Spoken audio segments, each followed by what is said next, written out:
جب تم دوسروں کا دکھ مٹانے لگوگے تو تمہارا درد اللہ مٹائے گا۔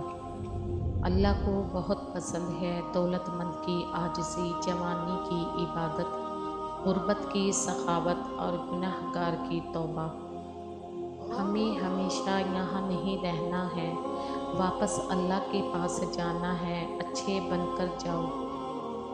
زندگی کے ہر موڑ پر جہاں امتحان ہوتے ہیں وہیں اللہ کی مدد بھی موجود ہوتی ہے۔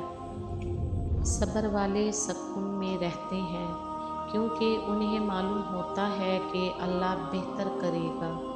کتنا خوش نصیب ہے وہ شخص جسے گناہ واقعی گناہ لگتا ہو اور وہ اسے چھوڑنے کی تڑپ میں دن رات دعا اور کوشش میں لگا رہتا ہو۔ اگر تمہیں پتہ چل جائے کہ تمہارا رزق اللہ کے پاس ہے تو تم رزق تلاش نہ کرو بلکہ اللہ کو تلاش کرو جس کے پاس تمہارا رزق ہے۔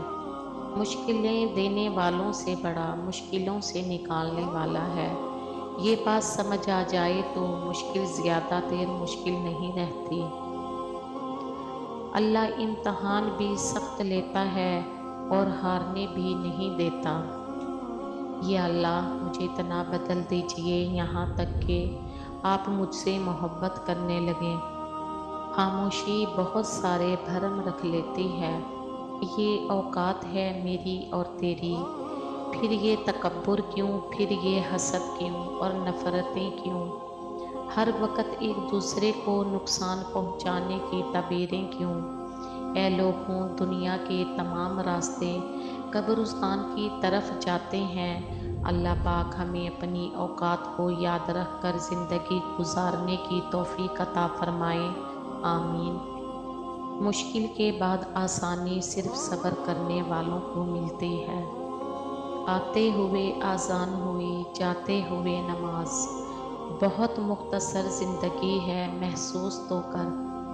علم کے ساتھ عمل اور دولت کے ساتھ شرافت نہ ہو تو دونوں بیکار ہیں۔ جو شخص صبر کی چادر اوڑھ لیتا ہے وہ عزت بزرگی پاتا ہے۔ عرش والے میری توقیر سلامت رکھنا، فرش کے سارے خطاؤں سے الجھ بیٹھی ہوں۔ ساری حماقتیں کر لینا مگر ایک حماقت نہ کرنا۔ اللہ کی رحمت سے کبھی مایوس نہ ہونا۔